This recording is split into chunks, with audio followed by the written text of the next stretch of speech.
بسم اللہ الرحمن الرحیم الحمد للہ رب العالمین والصلاة والسلام علی سید المرسلین وعلی آلہ وصحبہ اجمعین۔ میرے بزرگوں اور پیارے بھائیوں، ہمارے نام رسول اللہ صلی اللہ علیہ وسلم کا ایک پیغام ہے، وہ پیغام پہنچنا چاہیے، اس کو سننا چاہیے۔ حضور صلی اللہ علیہ وسلم پیغمبر ہیں، اس لیے وہ اللہ کا پیغام، اللہ کا جو پیغام ہے انہوں نے ہمارے نام وہ پیغام پہنچایا ہے۔ ہر مسلمان کو وہ پیغام سننا چاہیے کہ میرے نام نبی نے کیا پیغام دیا ہے۔ آج کل تو میسیج کی دنیا ہے، آپ کا میسیج ہے، آپ کا میسیج ہے، آپ کا میسیج ہے۔ ہاں، تو آپ کے نام بھی میسیج ہے۔ ہاں، اور وہ نبی نے وہ پیغام ہم کو دیا ہے، اور وہ پیغام یہ ہے کہ آپ نے فرمایا کہ ان الدنیا خلقت لکم وَإِنَّكُمْ خُلِقْتُمْ لِلْآخِرَةِ۔ یہ پیغام ہے کہ اللہ نے دنیا کو تمہارے لیے پیدا کیا ہے۔ ساری نعمتیں، یہاں کی ساری چیزیں، راحتیں، وہ کسی جنات کے لیے نہیں، کسی فرشتے کے لیے نہیں، آپ کے لیے، یعنی انسانوں کے لیے۔ یہ فرمایا کہ دنیا کو ساری نعمتوں کے ساتھ اللہ نے تمہارے لیے پیدا کیا ہے، اور تم کو آخرت کے لیے پیدا کیا ہے۔ یہ پیغام ہے، تم کو آخرت کے لیے پیدا کیا ہے۔ ان دونوں باتوں کے ملانے سے یہ بات ہوئی کہ اپنی دنیا سے آخرت بناؤ، کیونکہ تم کو آخرت کے لیے بنایا ہے، یہاں رہنے کے لیے نہیں بنایا ہے۔ اور دنیا کو تمہارے لیے بنایا۔ تو دنیا کی خوبی اس وجہ سے ہے کہ یہاں سے آدمی آخرت کمائے گا، کہ دنیا کی خوبی یہی ہے۔ ورنہ دنیا کی تمام چیزوں پر لعنت ہے حدیثوں میں۔ پھر خوبی کس چیز کی ہے؟ کہ خوبی اس چیز کی ہے کہ آدمی اپنی آخرت دنیا سے بنائے گا، اور کوئی جگہ نہیں ہے دنیا سے آخرت بنانے کی۔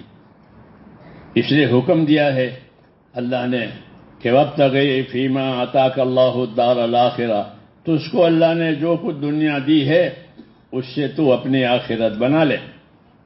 جی ہاں، کیونکہ دنیا تو چھوٹ جائے گی، وہ تو رہے گی نہیں۔ ہاں، یا دنیا رہے گی تو یہ نہیں رہے گا۔ جی ہاں، دونوں باتیں ہو گئی، کبھی دنیا نہیں رہتی، اور کبھی دنیا تو رہتی، یہ نہیں رہتا۔ یہ دونوں باتیں ہوتی ہیں دنیا میں۔ تو اس لیے کہا کہ تم اپنی دنیا سے آخرت بنا لو۔ کیوں؟ کہ آخرت جو ہے وہ دار القرار ہے۔ ان الآخرۃ ہی دار القرار، کہ آخرت دار القرار ہے، وہاں رہنا ہی رہنا ہے، وہاں سے کہیں جانا نہیں ہے۔ اسے دار القرار کہا گیا ہے کہ وہاں سے آدمی کہیں نہیں جائے گا۔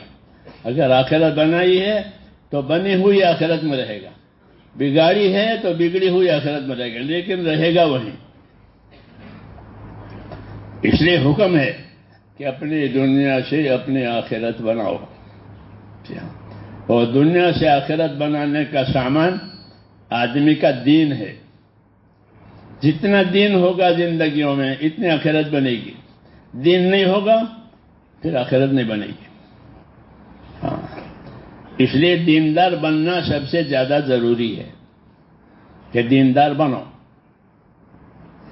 دیندار بنو، اللہ سے ڈرنے والے بنو۔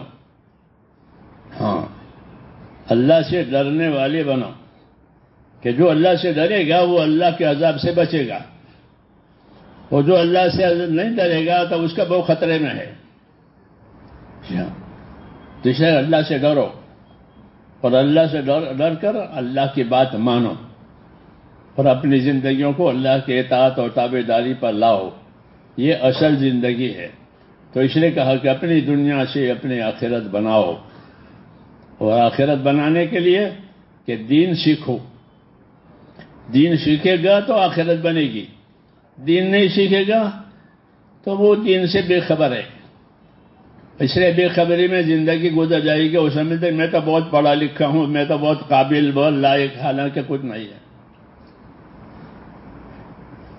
اس لیے میرے دوستوں پہلی ذمہ داری یہ ہے کہ ہم اپنے آپ کو دیندار پابند بنائیں. ہاں, اپنے ایمان میں طاقت پیدا کریں. اللہ نے ایمان دیا ہے, لا الہ الا اللہ محمد رسول اللہ. یہ ایمان کا کلمہ ہے. اس کلمے پر جینا ہے, اس کلمے پر مرنا ہے, اسی کلمے پر اٹھنا ہے قبروں میں سے. لوگ اسی کلمے کے ساتھ اٹھیں گے اگر وہ کلمے پر مرے ہیں تو. اس لیے موت تک اپنے آپ کو اپنے دین کا پابند بنانے کا حکم ہے کہ وَلَا تَمُوتُنَّ إِلَّا وَأَنْتُمْ مُسْلِمُونَ. خبردار تمہاری موت اس حال میں آوے کہ تم اللہ کی بات مانتے مانتے مر جاؤ. حضرت عمر رضی اللہ تعالیٰ عنہ فرماتے تھے کہ جیسی زندگی گزارو گے ویسے مرو گے, اور جیسے مرو گے ویسے اپنی قبروں میں سے اٹھو گے. جیسی زندگی گزارو گے ویسے مرو گے, جیسے مرو گے ویسے اٹھو گے. تو یہ بہت کڑی بات ہے. اس لیے اپنے آپ کو دیندار بنانا سب سے پہلے ضروری ہے کہ اپنے آپ کو دیندار بناؤ. اللہ نے ہم کو دین دیا ہے, دین دیا ہے. جی ہاں, دین ہے تو سب کچھ ہے, دین نہیں ہے تو کچھ نہیں. جی ہاں, اس لیے اپنے آپ کو دیندار بنانا یعنی اپنے ایمان میں طاقت پیدا کرنا, تاکہ ایمان میں طاقت پیدا ہوگی تو حرام سے بچے گا. ہاں, ایمان میں طاقت پیدا نہیں ہوگی تو حرام سے بچنا آج آسان نہیں ہے, کیونکہ حرام میٹھا بھی ہوتا ہے اور بہت ہوتا ہے, اور حلال تھوڑا بھی ہوتا ہے اور کڑوا بھی ہوتا ہے. جی ہاں, اس لیے کہا کہ تو حرام سے اپنے آپ کو بچا, پھر تو سب سے بڑا عبادت گزار ہے. تو اپنے اندر ایسی دینداری پیدا کرنا کہ ہمارے اندر ہماری زندگیوں میں کوئی حرام نہ آوے. اللہ نے حرام بچنے کے لیے پیدا کیا ہے, پھنسنے کے لیے نہیں پیدا کیا. حرام میں پھنسو بلکہ حرام سے بچو. تو حرام سے بچنے کے لیے ایمان کی طاقت چاہیے. جی ہاں, دعوت اور تبلیغ جو ہے وہ ایمان میں طاقت پیدا کرنے کے لیے ہے کہ اس راستے میں آدمی چلے گا تو اس کے ایمان میں قوت آئے گی, خدا خوف بڑھے گا. ایمان میں قوت کا مطلب یہ اندر اللہ کا خوف پیدا ہوگا. جب خوف پیدا ہوگا تو اس کو اپنی ذمہ داری کا احساس ہوگا. چنانچہ لوگ اس راستے میں چلے, جماعتوں میں چلے تو خیال آیا کہ برسوں کی نماز نہیں پڑھی, برسوں سے بھی نمازی ہیں اور نماز کا عذاب یہ ہے, نماز کا ثواب یہ ہے. تو بعض لوگوں نے 20 برس کی نمازیں قضا پڑھی ہے. میں ان کو جانتا ہوں, کوئی قصہ نہیں ہے کہ 20 برس کی نماز چھوٹ گئی تھی تو وہ پڑھی. کیوں؟ ایمان میں طاقت آئی. ایمان میں طاقت آئے گی تو عمل اچھا ہوگا. ایمان میں طاقت نہیں آئے گی تو خوشبوسا ہے, ہوا نہیں ہوا, غافل ہے. اس لیے ایک تو میرے بھائیو اللہ نے ہم کو ایمان دیا ہے, اپنے ایمان میں طاقت پیدا کرنی ہے تاکہ ہم زندگی کی ذمہ داریوں کو پوری کریں. آج لوگوں کو اپنی زندگی کی ضرورتوں کی فکر ہے, زندگی کی راحت کی فکر ہے, زندگی کی ذمہ داری کی فکر نہیں ہے کہ زندگی کی کیا ذمہ داری ہے, اس کی خبر نہیں ہے. راحت زندگی میں چاہیے, ضرورت پوری ہونی چاہیے, لیکن زندگی کی ذمہ داری کیا ہے اس کی خبر نہیں ہے کہ مجھ کو اللہ نے کیوں پیدا کیا ہے, کہ کھانے پینے کے لیے پیدا کیا ہے کہ نہیں. اللہ فرماتے ہیں کہ میں نے تمام انسانوں کو, تمام جناتوں کو اپنی عبادت کے لیے پیدا کیا ہے. یہ کہا کہ میں نے انسانوں کو, یہی دو مخلوق ہے انسانوں کے اور جناتوں کے جن سے حساب کتاب ہوگا. تو میں نے ان کو اپنی عبادت کے لیے پیدا کیا. اس لیے زندگی کا اصلی مقصد یہ ہے کہ زندگی اللہ کی عبادت والی، اللہ کی اطاعت والی اور طاعت والی بنے، رسول صلی اللہ علیہ وسلم کی سنتوں اور طریقوں والی بنے. جی ہاں. اور جو مال جان لگایا ہے، جو مال جان اللہ نے دیا ہے، تو ہر آدمی کا مال اور ہر آدمی کی اولاد، یہ اس کے پاس اللہ کی دو امانتیں ہیں. مال امانت ہے، اولاد وہ بھی امانت ہے. جی ہاں. کہ مال کیوں دیا ہے؟ کہ مال عیش کرنے کے لیے نہیں دیا ہے، مال حقوق ادا کرنے کے لیے دیا ہے. اللہ کا کیا حق ہے اس مال میں، اپنا کیا حق ہے، دوسروں کا کیا حق ہے، اس کے لیے مال بنایا ہے. دنیا حقوق ادا کرنے کی جگہ ہے، آخرت بدلہ پانے کی جگہ ہے، اور حقوق ادا کرنے کے لیے دنیا میں اللہ نے اسباب پیدا کیے ہیں تاکہ اس اسباب سے وہ حقوق ادا کریں. ہاں، اس لیے کہ زندگی ہماری جو ہے وہ ایک نتیجے پر جائے گی. یہ نہیں کہ مر گئی، انڈا تھا پھوٹ گیا، کچھ نہیں ہے، ایسا نہیں ہے. بلکہ ہر آدمی کی زندگی اس کو نتیجے پر لے جائے گی کہ دیکھیے تیری زندگی کا یہ نتیجہ ہے. ہاں، تو اس کو اپنا نتیجہ دیکھنا پڑے گا، اچھا ہے تو اچھا ہے، برا ہے تو برا. اس لیے فرمایا وَلْتَنْظُرْ نَفْسٌ مَا قَدَّمَتْ لِغَدٍ. ہر آدمی سوچا کرے کہ میں نے آنے والی کل کے لیے کیا تیاری کی ہے. آنے والی کل اس کی موت ہے، یہ کل موت آئے گی. تو کہا کہ ہر آدمی سوچا کرے کہ آنے والی کل کے لیے میں نے کیا تیاری کی ہے، کیونکہ وہ کل آئے گی جس میں یہ نہیں ہوگا. جی ہاں. اس لیے یہ دعوت ہے کہ ہر آدمی اپنی دنیا سے آخرت بناوے، یعنی دین سیکھے، اور دین سیکھ کر پھر اپنے آپ کو اپنے دین کا پابند کرے. جب دین کا پابند کرے گا تو آخرت بنے گی. دین کا پابند نہیں ہے تو زندگی گزر جائے گی کھانے میں، پینے میں، کمانے میں، اور جو کمایا ہے وہ چھوڑ کے جائے گا. جی ہاں. اس لیے کہا کہ اپنی دنیا سے اپنی آخرت بنا لو. یہ پیغام ہے حضور کا کہ اپنی دنیا سے آخرت بنا لو، کہ آخرت میں ہمیشہ رہنا ہے اور دنیا سے یہاں سے گزرنا ہے. اس کے لیے میرے بھائیو اللہ تعالیٰ نے ہم کو جان مال کی طاقت دی ہے، اور جانی مالی طاقت یہ اللہ کے حکموں پر لگے، اللہ کے دین کے کاموں پر لگے، دوسروں کی مدد پر لگے، دوسروں کو راحت پہنچانے، ضرورت پہنچانے میں لگے، تو یہ جان مال کا بہترین استعمال ہے. جی ہاں. کہ ہمارے مال سے اللہ کا کام بنے. مسجد بنائی حضور صلی اللہ علیہ وسلم نے. سب سے پہلے مسجد قباء بنائی. جی ہاں. وہ پہلی مسجد ہے جو آپ نے بنائی وہاں، مسجد قباء. یہ نبیوں کی سنت ہے کہ انبیاء کرام زمین پر اللہ کی مسجدیں بناتے تھے. سلیمان علیہ السلام نے مسجد بنائی، ابراہیم علیہ السلام نے خانہ کعبہ بنایا، حضور صلی اللہ علیہ وسلم نے مسجد قباء بنائی. پھر ان مسجدوں کو آباد کیا. مسجدوں کی آبادی ایک تو ظاہری ہے، اور ایک مسجدوں کی آبادی جو ہے وہ اصلی ہے. وہ اصلی آبادی یہ ہے کہ اس کو عبادت سے آباد کرو. مسجدوں کو عبادت سے آباد کرو. جی ہاں.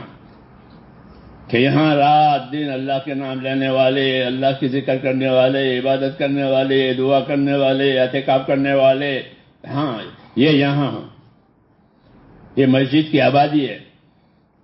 ابراہیم علیہ السلام نے گھر بنایا تو اس کے آباد کرنے کا حکم ملا کہ اس کو آباد کرو اور اس کی صفائی کرو، اس کی ستھرائی کرو. تو وہ خدمت بھی کرتے تھے اس کی. تو اس طرح یہ بہت بڑا کام ہے کہ روئے زمین پر کوئی مسجد بنے. حدیث میں ہے کہ جس نے اللہ کے لیے مسجد بنائی، اللہ اس کے لیے جنت میں گھر بنائے گا. جی ہاں. جس نے مسجد بنائی تو اللہ اس کے لیے مسجد جنت میں گھر بنائے گا. اس لیے ہمیشہ مسلمانوں میں یہ بات رہی ہے کہ وہ مسجدیں بناتے ہیں. جی ہاں. چھوٹی بڑی، اور جو مسجدیں غیر آباد ہے اس کو آباد کرتے ہیں. یہ ہمارا کام ہے کہ مسجدیں بھی بنائیں، مسجدوں کو آباد بھی کریں. حضرت عثمان رضی اللہ تعالیٰ عنہ نے جب مسجد نبوی کا سارا سامان، وہ تو معمولی تھا، کھجور کے درخت کے وہ ستون بنے ہوئے تھے، جی ہاں، اور چھت بھی کھجور کے پتوں کی، انہوں نے اپنے زمانے میں ان کو اللہ نے مان لیا تھا، تو سارا پرانا سامان نکال کر کے مسجد نبوی کو اچھا بنایا، اور 10 مہینے کام چلا مسجد نبوی کا، اور 10 مہینے روزہ رکھ کر اندر بیٹھے رہتے تھے اور کاریگر کام کرتے تھے، نگرانی اندر روزہ رکھ کر اندر بیٹھتے تھے اور کاریگر کام کرتے تھے۔ تو مسجد نبوی کو انہوں نے اچھی بنائی تو پرانی ہو گئی تھی، تو یہ ہمیشہ نیک لوگوں کا طریقہ رہا ہے کہ وہ مسجدوں کو بناوے، پرانی ہو گئی تو اچھی بناوے، چھوٹی ہے تو بڑی بناوے، جی ہاں، یہ نیک لوگوں کا طریقہ ہے۔ تو 10 مہینے وہاں کام چلا اور 10 مہینے روزے رکھ کر کے نگرانی رکھتے تھے، کاریگر کام کرتے تھے، بناتے، یہ بن گئی، اور لوگوں پھر اس کے بشارت سنائی کہ تو اللہ کے لیے مسجد بنائے گا، اللہ تعالیٰ اس کے لیے جنت میں گھر بنائے گا۔ اس لیے میرے دوستو، مسلمانوں کا مال جان حق پر لگے، یہ ضروری ہے، جی ہاں، ایمان پر، عبادت کے کاموں پر لگے، یہ اس کو خوش نصیب ہے، یہ خوش نصیبی ہے کہ مال جان کو حق پر لگاوے، دین پر لگاوے، دین کے کاموں پر لگاوے، تاکہ آخرت کا سامان بنے۔ ہاں، سمجھدار آدمی وہ ہے کہ جو اپنی دنیا سے آخرت بناوے۔ الکیس من دان نفسہ وعمل لما بعد الموت، باہوش آدمی وہ ہے کہ جو اپنی ذات پر قابو کرے اور موت کے بعد کام آنے والا عمل آج کرے، کل کی امید نہیں ہے، جی کل کی امید نہیں ہے، کل کون رہے گا؟ اس نے کہا کہ سمجھدار آدمی وہ ہے جو اپنی ذات پر قابو کرے اور موت کے بعد کام آنے والا عمل آج کرے۔ تو اس کی دعوت ہے میرے دوستو کہ ہر آدمی موت کے بعد آنے والا عمل آج کر لے، جی ہاں، اور کل پر نہ چھوڑے اس کو۔ شیطان یہی سکھاتا کہ بعد میں کر لینا، ابھی کیا جلدی ہے، جی ہاں، اولا تو وہ کام کرنے نہیں دیتا، اگر کرنے دے تو پھر ابھی نہیں بعد میں، کہ نہیں اللہ کے کام میں جلدی کرے۔ نبیوں کا یہی طریقہ ہے کہ وہ اللہ کے کاموں میں جلدی کرتے تھے۔ تو اس طرح میرے دوستو، یہ سعادت کی بات ہے کہ اللہ تعالیٰ کسی کو نیک کام کی توفیق دے، بھلے کام کی توفیق دے، تو یہ خوش نصیبی ہے۔ اللہ تعالیٰ نے یہ نعمت دی، یہ مسجد ماشاءاللہ تیار ہو گئی ہے، اب اس کے آباد کرنے کی فکر کرنا، ہاں، یہ آباد ہو جائے، نمازیوں سے، ذکر کرنے والوں سے، تعلیم کے حلقوں سے یہ آباد رہے۔ رمضان آوے تو اس میں اعتکاف ہو گئے، جی ہاں، تو اس طرح یہ مسجد کی آبادی اصل چیز ہے کہ مسلمان مسجدوں کو آباد کرتے ہیں، تو ظاہری آبادی بھی ہو اور اصلی آبادی بھی ہو، کہ اپنا تعلق مسجدوں سے ہو، بازاروں سے تعلق کم سے کم ہو۔ حدیث شریف میں ہے کہ بہترین جگہ مساجد ہیں اور بدترین جگہ بازار ہے، جی ہاں، تو مسجدوں کا اور بازاروں کا مقابلہ ہے، جی ہاں۔ تو پہلے زمانے کے مسلمان جو ہوتے تھے وہ مسجدیں بناتے تھے یا رباط بناتے تھے۔ رباط مسافر خانے ہوتے ہیں، مدینہ منورہ میں ہے رباط، جو نواب حیدرآباد اور نواب بھوپال یہ لوگ بناتے تھے مسافر خانے، تاکہ باہر کے آنے والے مسافر یہاں رہیں اور عبادت کریں، جی ہاں۔ پہلے زمانے میں تو عبادت کا ویزا ملتا تھا، یہ تو میرے سامنے کی بات ہے کہ لوگ عبادت کے ویزے پر آتے مکہ مدینے میں اور عبادت کرنے کے لیے آئے ہیں۔ جب میں سن 70 میں نے وہاں 5 مہینے لگائے تھے، تو بہت سے پاکستان کے بڑی عمر کے لوگ آئے ہیں کہ عبادت کے ویزے پر آئے ہیں، اب یہاں رہیں گے، عبادت کریں گے، یہ بھی ایک دور تھا۔ اب تو کمانے کے لیے مکہ مدینے جاتے ہیں، ہاں جی ہاں، تو ہمارے حضرت فرماتے تھے کہ یہ جگہ کمانے کی نہیں ہے کہ وہاں جا کے کمائیں، یہ تو عبادت کے لیے، تو لوگ عبادت کے ویزے پر آتے تھے اور ان کو عبادت کا ویزا ملتا تھا، جی ہاں، اور رہتے تھے یہاں موت تک، کہ جب چلیں گے عبادت کریں مر جائیں گے اللہ کے، اس لیے وہ مسافر خانے بنتے تھے، رباط اس کو کہتے تھے، تو وہ رباط میں رہتے تھے، عبادت کرتے تھے۔ تو یہ ہمارا کام ہے میرے دوستو کہ ہر مسلمان اپنے آپ کو خیر کا ذریعہ بناوے، کہ اس کی زندگی میں سے خیر ظاہر ہو، دوسروں کو خیر پہنچے، بھلائی پہنچے، تو یہ خوش نصیبی ہے۔ طوبیٰ لعبد جعلہ اللہ مفتاحا للخیر واغلاقا للشر، خوش نصیب ہے وہ بندہ کہ جس کو اللہ خیر کے پھیلنے کا ذریعہ بناوے، شر کے مٹنے کا ذریعہ بناوے، کہ ہمارے ذریعے سے دنیا کا شر مٹے، دنیا کی بدی مٹے اور دنیا کی خیر بڑھ جاوے۔ یہ ہر آدمی کو کرنے کی ضرورت ہے، کہ اپنی زندگی کو خیر کا ذریعہ بناوے، اور اس کے لیے دین سیکھنا ضروری ہے۔ دین سیکھیں گے تو خیر کا ذریعہ بنیں گے، دین نہیں سیکھیں گے، دین سے بے خبر رہیں گے تو پھر کچھ نہیں ہے۔ اللہ مجھے بھی اور آپ کو اس کی توفیق عطا فرمائے۔ اور کیا ہے؟